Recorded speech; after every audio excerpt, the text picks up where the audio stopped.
Hello, it's a wonderful morning here today. So let's get on with the show. Today on the podcast, we're going to continue with how to overcome the fear of selling. Now, if this is your first time listening to the podcast, we have had two or three prior episodes where we've looked at why your personality or your introverted tendencies are not a problem. Because typically, it's people who feel that they are introverted or shy or whatever who think their personality is a problem, and so they are afraid where they are in networking sessions, talking to potential customers, in socially awkward situations. Then we've also looked at why you should only sell things that you believe in. So that you can be convincing and so that you won't have any fears at the back of your mind when you're face to face with a potential customer or in a networking session. Because for most people, except for those people who are psychopaths, it actually is really hard to have an honest conversation with someone where you're trying to influence them, persuade them, sell something to them, and it is something that you do not believe in. So, if you're one of those individuals who seems to be able to talk about all kinds of things, regardless of whatever your own personal inclinations are, then maybe you ought to see a mental health specialist. Maybe there's a problem with you. But for everybody else, if you don't believe in the product, you don't believe in the service, you don't believe in the thing that you are recommending, then you are going to be fearful, timid, not convincing, withdrawn, lackluster. I mean, whatever it is, you're not going to be able to make an effective presentation. So, today we're going to move on to a new tangent and we're going to look at why you shouldn't take rejection personally. The reason why this is an important topic to tackle is because, like we mentioned in the first episode when we started on this narrative, the reason why lots of people are afraid when it comes to personal selling situations, remember, for those of you who listened to the episode, I spoke about how there is selling in print or selling in text, which is copywriting. That is when people sit behind the keyboard and they come up with email copy, newsletters, what else, things like that. Or you design, what are they called? Flyers, all those sorts of things. Now, selling in print isn't, well, for most people, it's not hard, it's just confusing. And so they just try and learn the process and then they sell accordingly once they acquire the skill. But then when it comes to personal selling, that is you standing in front of someone to try and move your product or your service or to bring awareness about what it is that you do. The reason why most people find that frightening is because there is a possibility for personal rejection. And when people reject your product, when people reject your service, we, and when I say we, I actually mean me as well, because for those of you who've been listening for a while, you know that I started off my business journey as a wedding photographer more than a decade and a half ago. Well, before then, I had some, what's it called? Before then, I had practiced as a lawyer, not for too long, 2 or 3 years. It wasn't my thing. I was under another lawyer, well, two other lawyers, but it still does not take away the fear that you feel when you're in front of a client and you're trying to advocate what you think is the best course of action and you don't think that they're on board. So, whether it's the lawyer or the wedding photographer or the person who sells catfish or chickens or the carpenter, we all feel that we are being personally rejected when we put our product or our service before the customer and then people say no. So it's that fear of rejection. It's this rejection that brings fear into the whole mix. So for those of you who are self-employed individuals or artistic individuals, you make your living because you're a consultant or you're a wedding photographer, you're a baker, you're a caterer, or whatever. Then I'm hoping that by the end of this episode, I'm going to be able to show you that when people reject you, when you think they're rejecting you, it's not actually you they are rejecting personally. Now, these people, self employed people, artistic individuals, they have a sense of pride in their product or their service, so they really take things to heart. A consultant who consults on beauty or who consults on taxation or who consults on whatever is making a statement that, in their own professional opinion, this is how you ought to conduct your state of affairs.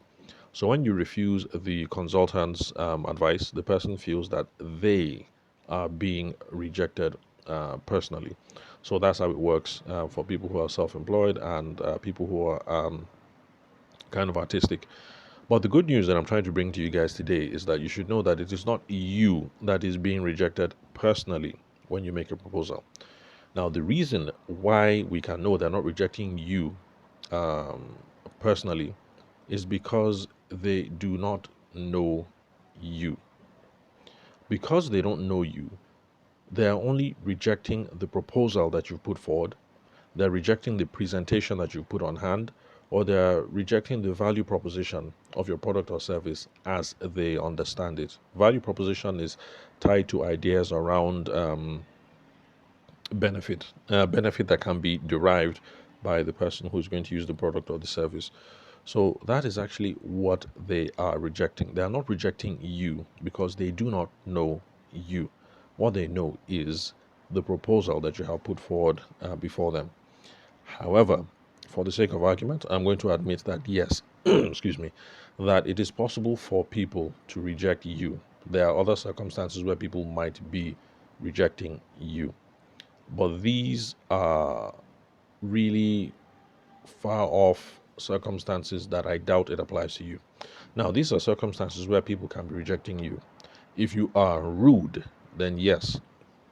Um, Apart from the proposal, yeah, they're definitely rejecting you because most people don't want to have to deal with a rude person if they don't have to. If you're unpleasant, then yes, it's possible that they might be saying no to you personally. If you have body odor or any similar health challenges like that, then it is possible that yes, they are trying to avoid you.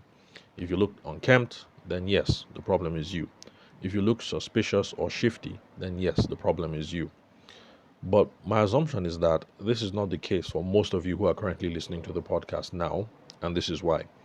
If you're a man and any of these are the case, you're rude, unpleasant, body odor, you look suspicious, you looked unkempt, then your wife would have been complaining for a very long time. And then all you have to do is put two and two together. Okay, my wife says this, and people are avoiding me in business situations. Maybe my wife is correct. And then you adapt. And then, of course, if your mom is still alive, your mom would have been saying these sorts of things. So if your wife is complaining about these issues and your mom is complaining about these issues and you're suffering in business, then take dressing, act accordingly, and you'll be fine. Now, if you're a woman and any of these are the case, you're rude, unpleasant, body odor, you look suspicious, you look shifty, then trust me, your circle of friends would have called an intervention long, long, long ago. All it takes is one person to say something. Maybe you guys have a fallout. She talks to another friend of yours, and then you're in that situation where people are just there, you're gisting, and then somebody brings up the issue, and then they're trying to impress a certain number of things upon you. Now, my assumption is that if you're listening to this podcast now, neither of these things have happened to you if you're a man or a woman. So we can rest confidently that you are not the problem. So let's rest assured whenever people reject you in a business situation or after you've made a proposal or a presentation, they seem to be rejecting you in a negotiation or whatever. It is not you that they are rejecting, but it is the proposition or the presentation that you have put on the table. Now, let's look at reasons why people are going to reject the proposal that you put forward. Because, like I said, it's not you that is being rejected, it is the value proposition. I mean, in effect, they are rejecting something. So let's try and find out what it is that they're rejecting so that we can know how to redress the situation. Now, people are going to reject your proposal or your presentation or your price quote or whatever it is that you put forward before them if it does not meet their needs.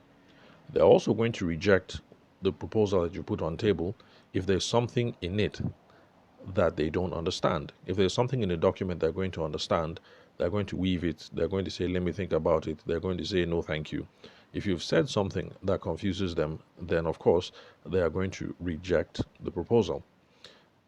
They're also going to reject the proposal if they don't think your solution can work. So they understand exactly what you said and they know the reason why you said they should do this, they should do that, but they don't think that this solution is going to work. They're going to reject it. They're going to say, oh, you know what? I have another meeting. Let me go for this meeting. I'll call you back. And then they never call you back. So, because they think the solution is not going to work. Sometimes they know that the solution can work, but they don't think that you have the skills to pull it off. And then there are other times that there's no urgency in that situation, and these people were just not ready to make any decision in the first place. That's the reason why they walked into the store, they looked at a few items, they looked at 5 or 6 items, and you thought, oh, this is going to be a big sale for me today because each item is 12K, and they have looked at 7 items so far, and they say, you know what time do you close? You close at 5 p.m. Okay, no problem. I'll come back here at 4:30. I'll be here at 4:30. At 4:30, they don't show. It's possible because they never had any urgency behind them in the first place, and they were not ready to take any decision today. Maybe they were just thinking, this is nice to have, this is nice to have, this is nice to have, but they were not thinking, I need this thing right now, so let me just go ahead and buy this product or get this service from this chap or from this lady who I'm talking to. So, knowing that very few of these circumstances have anything to do with you, we can feel comfortable going about trying to sell your product or your service. So don't worry, don't be scared. It's not you if you keep hearing things like your price is too expensive. If you give the price quote or the presentation and then people say, what? In this Tinubu economy, you want me to buy this? Or if people say things like, let me think about it, I want to consult my wife, I want to consult my husband, excuse me, I want to consult my business partner, I want my pastor to pray on it, let me talk to my children, let me talk to my mom, all those sorts of things. And it's not a problem, and it's definitely not you if somebody says, oh, young man, young woman, yes, I like what you've said. It sounds really, really groundbreaking. It's really thought provoking. You know what? Go to the office, drop it with my secretary, and then call me again March of next year. So the problem is not you. The problem is any one of these circumstances that we have addressed before now. So, like I hinted, even though these things have nothing to do with you and you shouldn't be afraid, there are still things that we can do to bring the conversation back on track because you're not going to be much of a salesperson or a business owner if every time you go out you hear things like your price is too expensive, let me talk to my pastor, drop it with my secretary, and there's nothing you can do to bring these conversations on track. Then you're not going to be much of a salesperson or a business person. So let's look at these scenarios so that we can explore what the problem might be, find ways of trying to troubleshoot, seek redress, so that we can go forth and we can sell more comfortably and increase or grow our business and the prospects for our family and our children as the year goes on. Now, again, let's go over the reasons why people reject proposals that you have made. So, the first one, it doesn't meet their needs. The reason why you're getting this kind of rejection, in quote, well, for now, let me just call them rejections. The reason why you're getting this kind of rejection is because you didn't ask enough questions in the first place or try to investigate about their needs. So that's the reason why somebody would say, let me think about it. Let me come back at 5 p.m. Drop it with my secretary. Because they look at it and they know that this proposal doesn't hit the spot. What you have to do is you need to learn how to have business conversations that probe why people have come to you in the first place. So somebody comes to the store and they're picking up items. It's not just enough to start calculating what your profit is going to be at the end of the day. Ask a couple of questions. Welcome, sir. Welcome, madam. Okay, this is a wonderful item. Sorry, why are you picking this? Okay, are you planning for wedding anniversary? Are you planning for this? Is it going to be a social whatever? If it's kids' clothes that they're picking, they say, oh, fantastic. Is it a son? You have a son or a daughter? Oh, how old is she? And you have the conversation. Why are you picking it? Is it her birthday? Okay, you just need to replenish the wardrobe. Have you thought about this item? Have you thought about that? That gives you the opportunity to upsell, things like that. So engage with conversation, engage in conversations with people where you're asking questions and you're trying to figure out why have they come to the store? Why are they checking up your website? Why did they pick up the phone to call you? You need to know what it is that they need, the problem that they're trying to solve before you can make a proposal. If you're just making proposals, I mean, somebody calls up and they says, I want 5 pieces of this, and you say, okay, 5 pieces of this, it costs 2,500 naira, and they say, oh, you know what, let me call you back in 1 hour. Of course, you don't have a chance for closing the deal in the first place because you haven't asked any questions. You don't know what it is that they're trying to achieve. You don't even know if you're making the right presentations and proposal in the first place, because there are times that people come. It has even happened to me loads of times where I come, I want to buy something. I think I want to buy the right thing. But then the professional asked me a couple of questions, and I realized that I was going to have ended up buying the wrong thing. For instance, before I started my career as a wedding photographer, I needed a computer, and I made up my mind about the computer I wanted to buy, and then I went into the store. This was back when I was in the UK. And then the attendant was like, "Oh, fantastic! Yep, we have this, blah blah blah." And he packed up everything. And then before we went to the stand, he just asked, "By the way, why are you?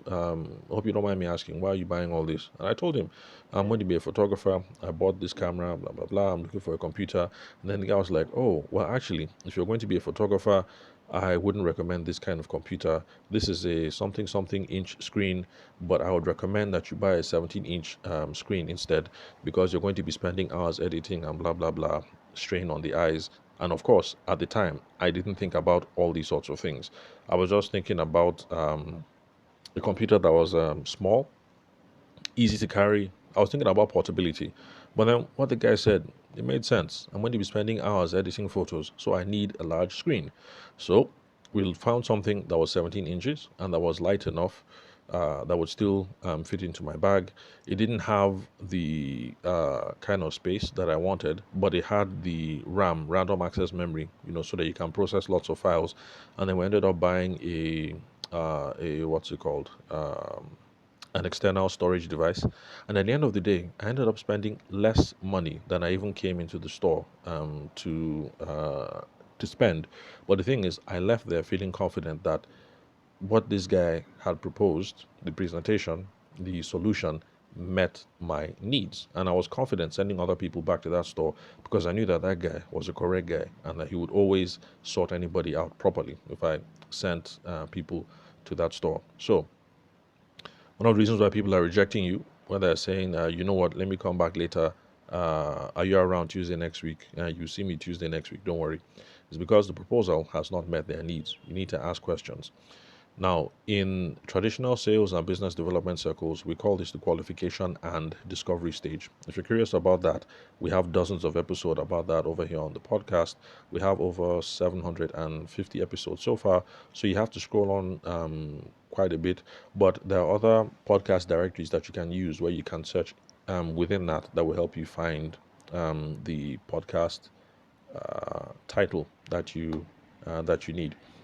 Then let's see what else. Okay, so another reason why people are rejecting you is because there's something you've said that they don't understand, and it causes confusion. And a confused mind is not going to make a decision today, especially if big money is involved. If somebody is confused, but the item is not expensive, 500, 2,500, they might just pick it up. After all, what's the worst that can happen? It has happened to me before. I bought a TV, what's it called, adapter, because it was an HDMI adapter, and I wasn't sure if it worked with the TV or not, but it wasn't that expensive. It was under two grand. It was under 2 grand. Well, in Nigeria, 2 grand is not much. I understand that for Americans or for those of you in the UK, you hear 2 grand and you think, what? That's a lot of money. But in Nigeria, well, anyway, inflation, currency, strength of the naira, and all that. So 2 grand is not much of a big deal. I got home. It turned out to be the wrong adapter for the TV, but it was like 2K, so I didn't bother. Yes, what was I? So somebody who's confused, they're not going to make a decision today. So the solution to that is to stop using technical terms and simplify your language. Everybody is prone to this. Let me give an example. I was talking to my wife about something, about directions that I think we needed to make in the business. And, well, that's my own business anyway, because she hasn't struck out on her own yet. And then I was talking about LMS, and then she stopped me and she said, LMS, Liquidity Management System. And we had a laugh about it because in my own industry, in this space, in sales and business development and coaching and things like that, LMS means Learning Management System.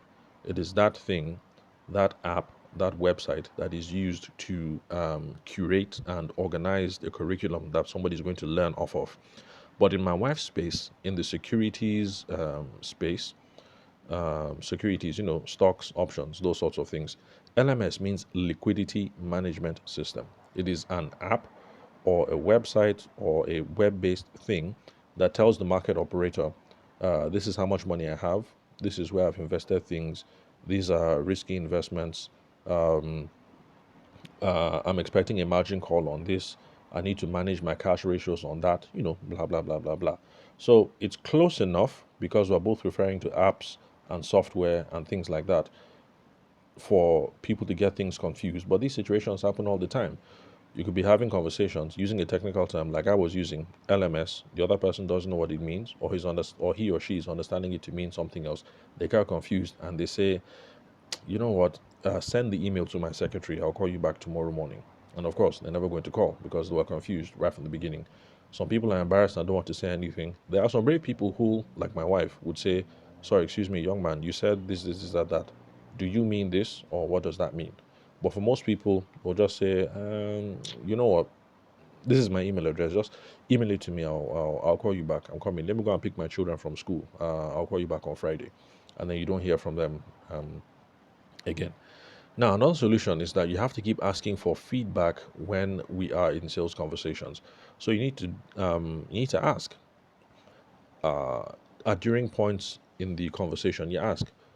Um, it depends on your personality type and how you talk and then things like that and the level of rapport that you have with the client. You can straight up ask, "Madam, the way you're looking at me, I can see that I'm talking off point, Abby. Where should I rewind to?" So you don't have to sound as formal as me or that direct, but just speak naturally the way that it comes to you. Sir, this part I said about XYZ, I hope it makes sense, sir. There are some people that say, are you following me? There's a lady I know who says, "You get." In fact, she doesn't say, "Do you get?" It sounds like she's saying, "You get." But, that's a thing. So she's talking, and, from the way you're looking, she sees that you're not following, and she's like, "Do you get?" So you ask those kinds of questions. If you ask, "Do you get?" and the person shakes their head, you now know that, okay, person has not gotten. So you now know that it's time to rewind or whatever. So there's no formula, but just the way that comes natively to you. Of course, it doesn't have to be in English. If you guys are vibing in Yoruba, it's the same thing. Look for culturally appropriate ways or expressions in Yoruba to see whether the person is following, and then rewind the conversation, and then try and make sure that you're speaking much more clearly or clearer. So do this repeatedly during conversations. Make sure that people are always moving along with you.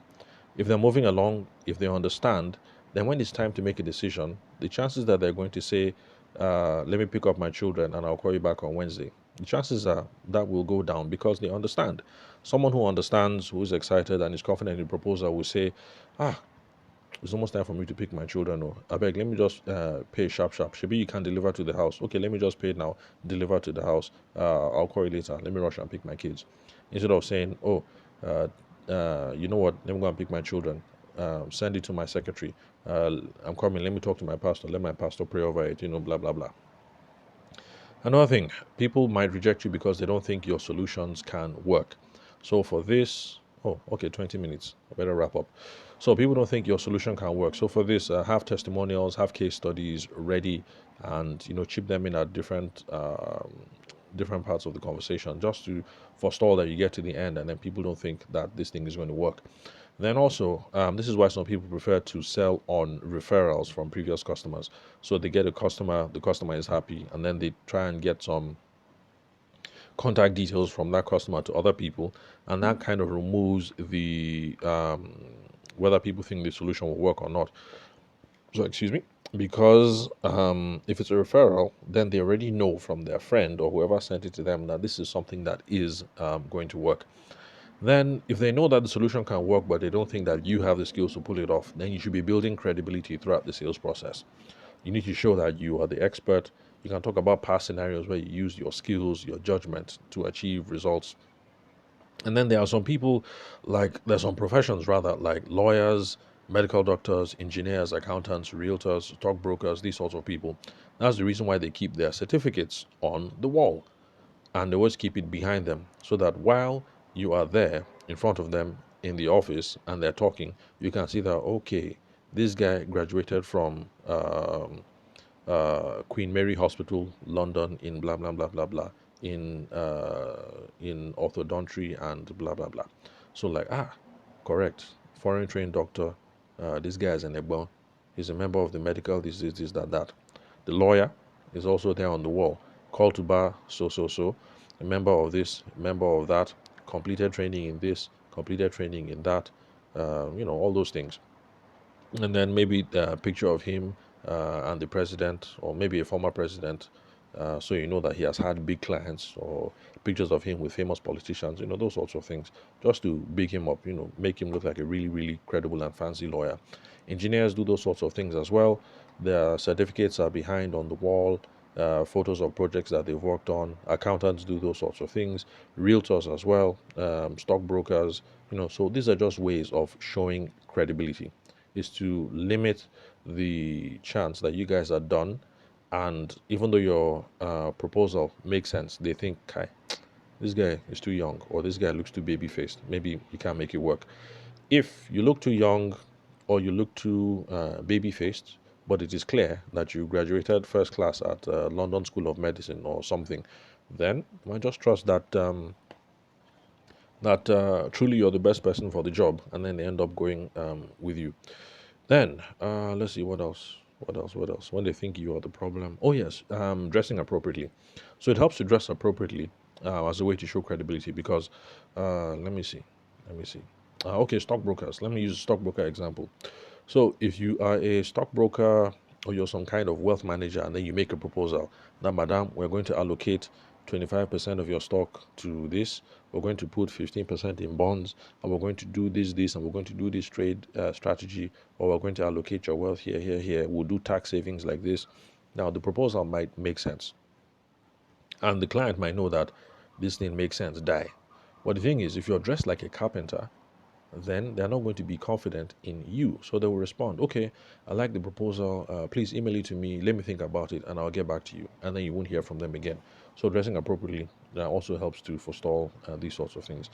Um, I think I've left out one. What have I left out? Urgency. Okay, so urgency. I was talking about how some people say no to the proposal, or they just ghost you, they fade because there's no urgency in that situation. Now, what that means is they're not ready to take the decision now. They were never ready to take the decision. The thing is, you just didn't know about it.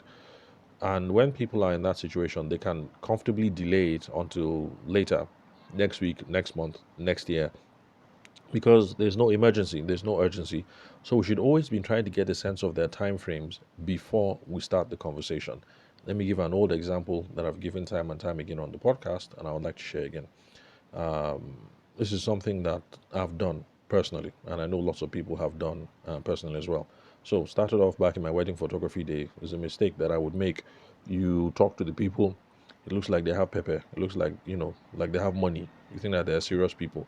You go ahead and you give the quote for hundreds of thousands of naira, and then you don't hear from those people. But during the conversation, you should be trying to get a sense of what is the wedding date. You'd be surprised, lots of wedding vendors who give a quote without asking, when is your wedding date?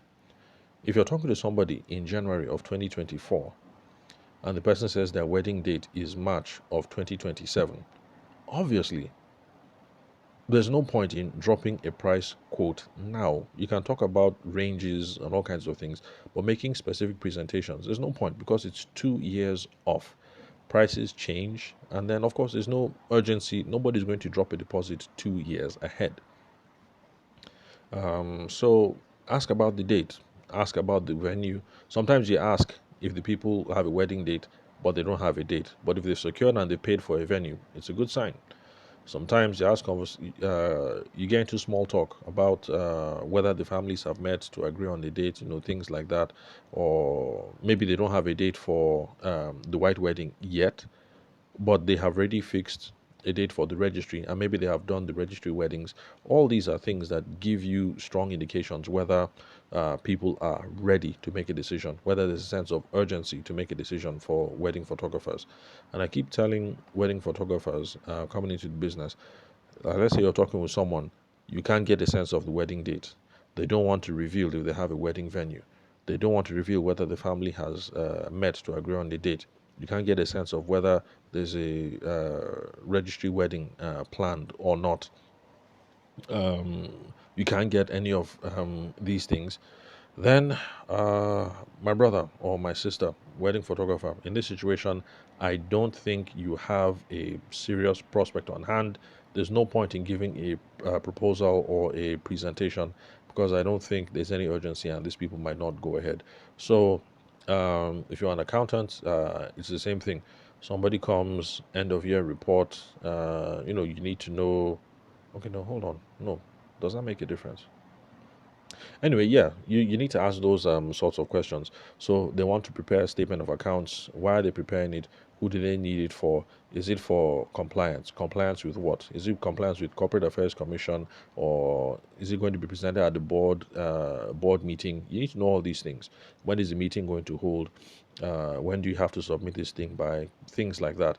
That is when you will be able to know whether you have a serious person in front of you or not, because you've gotten a sense of whether there's urgency or whether there's any time frames. So, since we've done 30 minutes, let me just bring this to a close. Summary of what I'm trying to say is, once you know that it is not you that is being rejected, but what you are selling that is being rejected, or all these other circumstances around what you're trying to sell, you're going to be much more confident selling, and you'll be able to be calm enough so that when there's trouble, when there's fire on the mountain, you're going to be able to troubleshoot, find out how things are going wrong, and then bring things back on course. So that's all for today, folks. Connect with me on WhatsApp. The number is 080 6466 2140. The country code is +234 for those of you who are hitting me up outside the shores of Nigeria. Also, connect with me on LinkedIn. My name is Tavishima Ayede. I'm the host of the show. You can confirm the spelling of my name and the email address from the link where you're currently listening to this episode. So, thanks for the time and attention. I'll catch you guys at the next recording.